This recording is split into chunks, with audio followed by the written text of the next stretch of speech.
How are you? How are you? We have breaking news.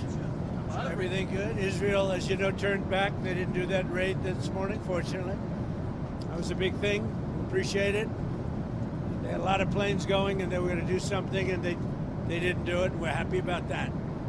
Very happy about that. So the ceasefire is very much in effect, and I think we're going to keep it there for a long time. Did you speak to Prime Minister Netanyahu about that? I did. What did you tell him? I said you got to turn back the planes. They were going to go because, look, they hit him very hard after we made the deal yesterday.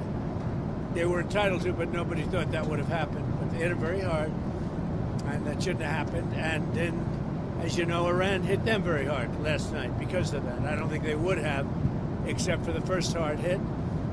And I guess a missile was launched a couple of minutes afterwards, which went nowhere, which hit nothing. And there was going to be a retaliation this morning by Israel.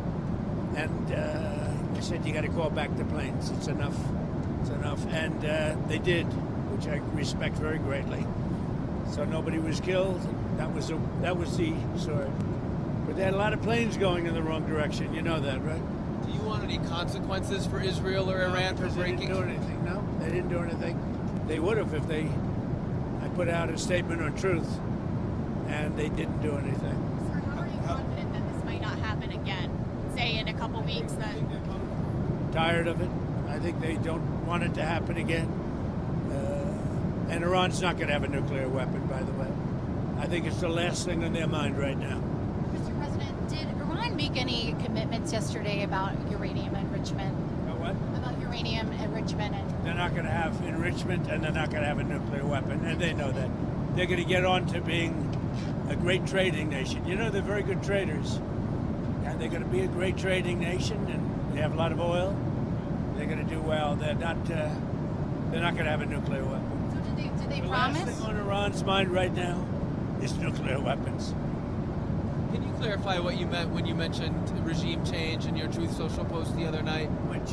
Regime change? Do you want to see regime change in Iran? No.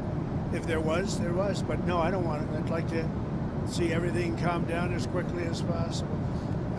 Regime change takes chaos, and ideally we don't want to see so much chaos, so we'll see how it does. You know, the Iranians are very good traders, very good business people, and they got a lot of oil. They should be fine.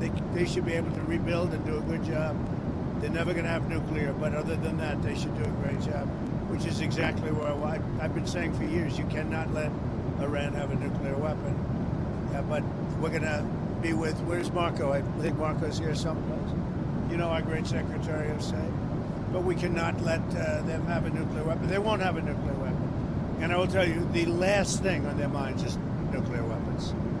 They don't even want to think about nuclear. And our B-2 pilots made this all possible. They had a magnificent hit in the dark of night with no moon, no light, no nothing. They hit the target perfectly, wiped it out. And the press is very disrespectful. I saw CNN fake news going, well, maybe it wasn't a perfect hit, it was perfect. They said maybe it did destroy it. We agree, it did destroy it, but maybe it could have destroyed it more. No, it couldn't have destroyed it more. Everyone hit, and it's very disrespectful to those great geniuses and patriots that flew those planes through tremendous danger. So CNN and MSDNC are a disgrace.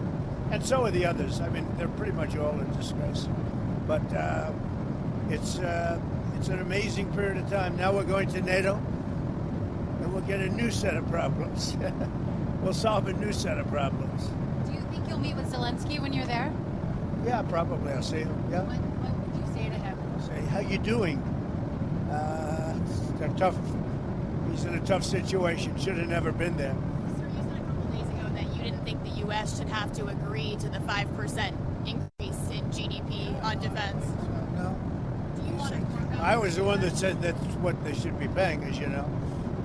No, I should do something. And they're having a problem with Spain. There's always a problem with Spain.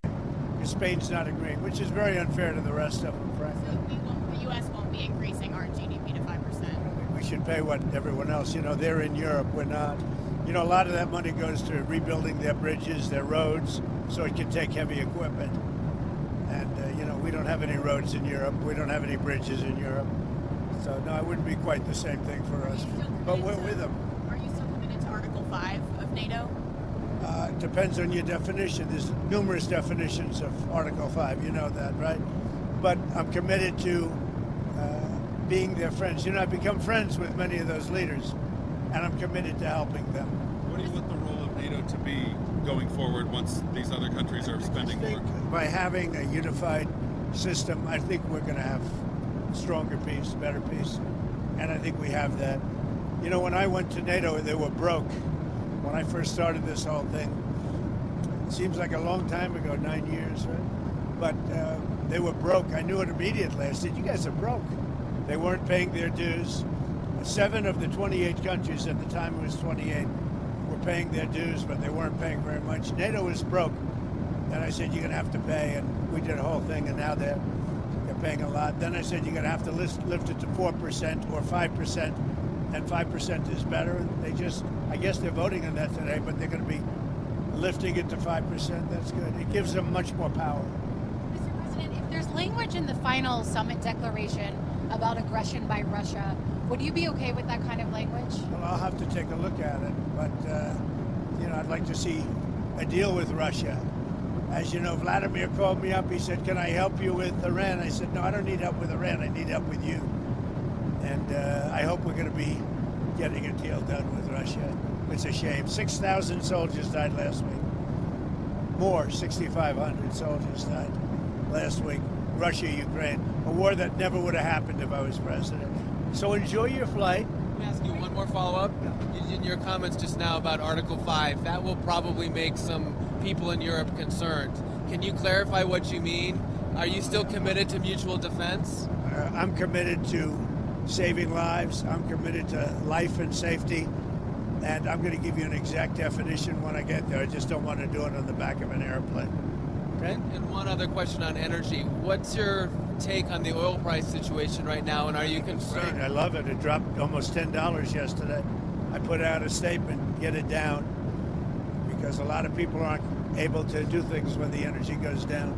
We're going to have a lot less conflict. So it came down, and our energy department's doing a great job.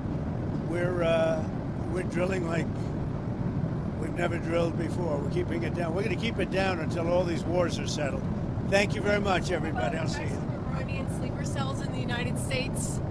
Biden led a lot of supercells, and Biden was an incompetent president, had no idea what he was doing. He hardly ever signed a document. Other people signed documents for him with the auto pen. It was gross incompetence. And among everything else, he let a lot of supercells in, many from Iran. But hopefully we'll take care of them.